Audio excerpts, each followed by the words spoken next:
Fadila binti Abdul Rahman, kaunselor laktasi bertauliah yang berpengalaman bersama ibu-ibu menyusu selama 11 tahun. Saya merupakan ibu yang mempunyai 4 cahaya mata dan menyusukan ke semua anak saya dan merupakan ibu susuan kepada 9 orang anak susuan. Bismillahirrahmanirrahim. Assalamualaikum warahmatullahi taala wabarakatuh dan selamat sejahtera saya ucapkan kepada semua. Terima kasih buat pihak Pak Enma kerana menjemput saya untuk bercerita tentang topik ini.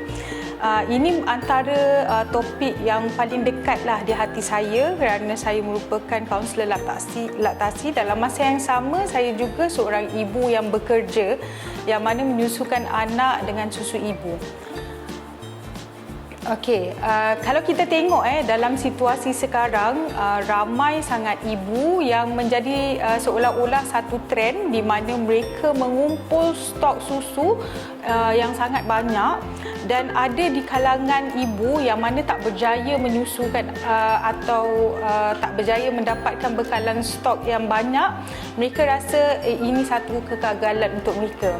So sebelum kita bercerita dengan lebih lanjut lagi, saya ceritakan terlebih dahulu dan terangkan kepada anda, sebenarnya setiap ibu ni kita ada beberapa kategori, dan 4 kategori utama yang kita perlu tahu adalah: nombor 1, kategori pertama ni adalah ibu suri rumah yang mana memang sentiasa dengan anak. Memang sentiasa dapat menyusu terus dengan anak dan tak ada keperluan untuk meninggalkan anak. Ibu yang kategori kedua pula adalah ibu suri rumah, berada di rumah tapi dalam masa yang sama menjalankan aktiviti perniagaan ataupun ada keperluan untuk meninggalkan anak pada mungkin penjaga, walaupun beliau suri rumah tapi dia ada waktu-waktu yang perlu dia meninggalkan anak. Okey, kategori ketiga pula adalah ibu yang bekerja yang mana waktu siangnya memang anak sepenuhnya dengan pengasuh dan malam saja bersama dengan anak. Dan kategori keempat adalah ibu yang perlu tinggalkan anak di kampung ataupun dengan penjaga yang mana ada di kalangan mereka seminggu sekali baru jumpa anak ataupun mungkin sebulan sekali atau 2 minggu sekali kan. So kita panggil ibu ni PJJ lah, ibu yang PJJ. So sebenarnya di antara empat kategori ini sebenarnya yang paling kritikal untuk struggle buat stok susu adalah ibu kategori 4. Tapi disebabkan ramai yang tak faham dan mereka melakukan ni seolah seperti ikut trend kan. Jadi ramai ibu yang tak faham kenapa mereka perlu buat stok susu sedangkan mereka adalah suri rumah. Sebab saya hampir setiap hari kan kita saya menyantuni ibu-ibu yang datang daripada pelbagai latar belakang. Dan ada di kalangan mereka yang ibu suri rumah yang mereka sendiri tak faham kenapa mereka perlu buat stok susu sampai dah penuh deep freezer. Dalam masa yang sama rupanya suami tak izinkan pun untuk cari anak susuan kan. So berlaku pembaziran di situ. Dan ada pula ibu yang mana bila kita konsult dengan dia, ibu merupakan ibu yang perlu meninggalkan anak di kampung sebab ada nursery yang memang dia tak terima bayi bawah 6 bulan kan. So terpaksa pilihan lah kan, pilihan yang ada terpaksa tinggalkan anak di kampung. Tapi seminggu lagi nak mula bekerja, baru ibu datang pada saya dan rupanya tak mulakan langsung lagi untuk buat stok susu kan. So dekat sinilah penting sangat bagi saya info ni supaya lebih ramai ibu faham dia sebenarnya ibu kategori yang mana dan apa keperluan dia. Sebab tu consultation penyusuan punya konsultasi penyusuan ni apa cadangan penyelesaian yang kita bincang dengan ibu adalah berkenaan dengan situasi dan keperluan ibu tu sendiri. So satu cara tak sama dengan setiap orang kan. Sebab tu penting untuk kita fahami apa pentingnya ibu tu sendiri perlu ada stok susu. perahan sebelum kembali bekerja. So untuk ibu yang macam yang saya cakap itulah tadi, ibu yang mana perlu tinggalkan anak di kampung kan. Jadi ibu-ibu macam ni boleh mula memerah susu ataupun mula kumpul stok susu perahan selepas 2 minggu ataupun sebulan selepas bersalin. So waktu ni mereka dah boleh mulalah untuk guna pam susu untuk mengumpul susu perahan. Sebenarnya tak perlu perah susu terlalu banyak kali kan, sebab 4 minggu pertama kelahiran anak tu sebenarnya itu waktu untuk ibu dan bayi ni saling berkenalan. Waktu ni lah sebenarnya ibu perlu manfaatkan untuk kenal anak tu punya ragam sebenarnya. Sebab kebanyakan kes yang dirujuk oleh kepada kaunselor kan sebenarnya dia bukanlah melibatkan masalah penyusuan tu sendiri, tapi masalah tidak memahami ragam bayi tu sendiri. So 2 minggu pertama kalau boleh fokus untuk anak menyusu terus dengan ibu, dan selepas 2 minggu ibu dah boleh mula perah susu lah. Ini untuk ibu-ibu yang perlu tinggalkan anak. Kalau cuti dia hanya 2 bulan kan. So untuk ibu-ibu yang bekerja yang biasa, yang mana malam boleh je jumpa anak lagi kan. So sepanjang siang dia anak di rumah, kita kena tengok berapa tempoh kita punya cuti bersalin. So kalau kata 2 bulan, lepas anak umur sebulan dah boleh mula dah untuk kumpul stok susu. Tapi untuk ibu yang mana cuti bersalinnya selama 3 bulan, ibu boleh mula memerah susu waktu 44 hari lah lepas pantang, ibu dah boleh mula perah susu. So jadual memerah susu sepanjang cuti bersalin ni sebenarnya bukanlah macam waktu kita bekerja mesti 3 jam sekali, tak ada pun, sebab fokus utama kita tetap juga menyusukan anak secara terus, dan ibu boleh mulakan rutin memerah susu pada awal pagi kan, lepas subuh tu. Sebab apa? Sebab di antara pukul 12 tengah malam sampai 6 pagi tu, waktu itulah sebenarnya paras hormon prolaktin paling tinggi. Dia 2 kali ganda lebih tinggi berbanding siang.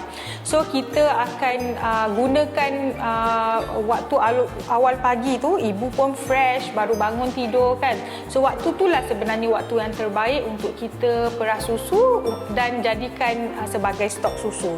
Dan yang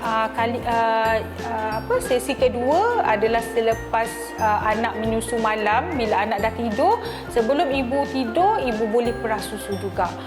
So untuk pastikan ibu tidur dalam keadaan breast yang betul-betul kosong. Sebab tadi kan kita dah cerita waktu tengah malam itulah 2 kali ganda kan paras hormon prolaktin. So bila ibu kosongkan breast waktu malam, dia akan lebih cepat refill dan dia akan membantu membanyakkan susu ibu. So untuk sepanjang hari waktu siang, kenapa kita tak galakkan ibu untuk memerah susu? Kerana waktu ni hormon kita tak setinggi malam. So fokus kita adalah menyusukan anak secara kerap lah, di antara 1 hingga 2 jam sekali. So itu yang terbaik kerana hisapan anak juga mampu untuk merangsang penghasilan susu yang cukup untuk keperluan anak. Okey.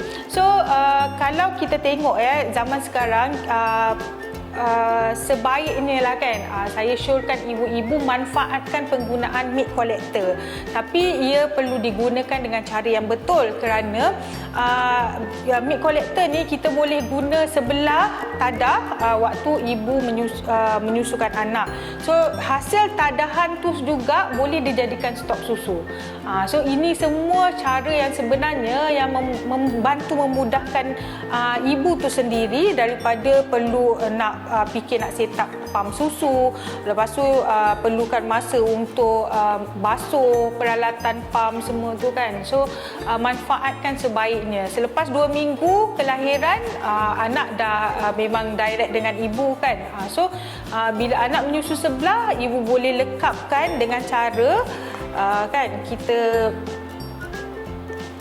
lekapkan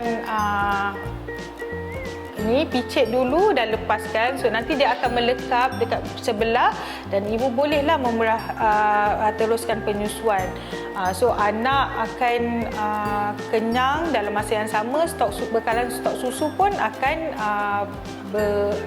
kita dapat tambahlah bekalan stok susu.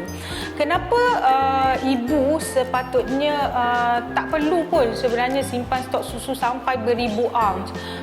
Ini kerana 6 bulan pertama kelahiran anak tu sepatutnya anak perlu dibekalkan dengan lebih banyak susu perahan segar ataupun yang kita sejukkan semalaman macam tu di chiller kan.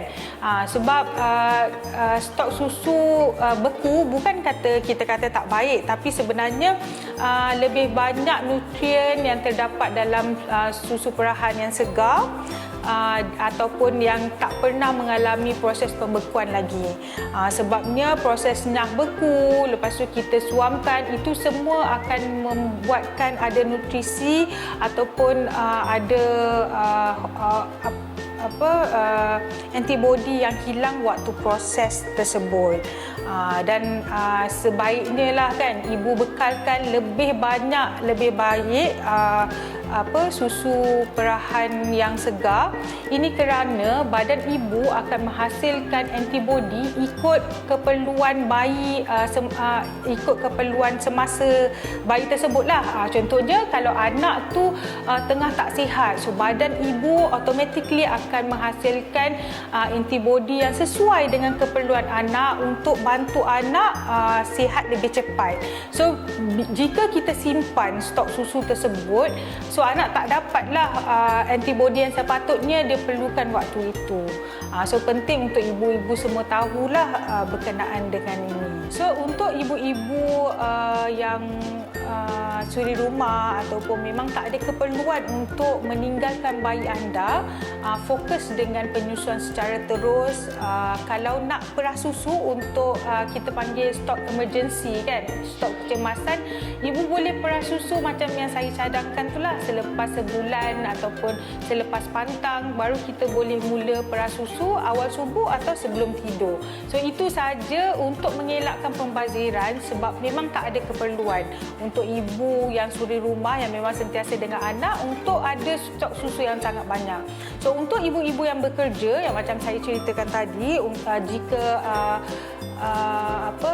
cuti bersalin anda 2 bulan, so boleh mula memerah susu awal subuh dan sebelum tidur selepas sebulan usia anak. So 4 minggu pertama tu kita fokus untuk anak menyusu secara terus, kerana penyusuannya memang satu kemahiran yang perlu anak pelajari. So kalau cuti bersalin 3 bulan boleh mula selepas pantang.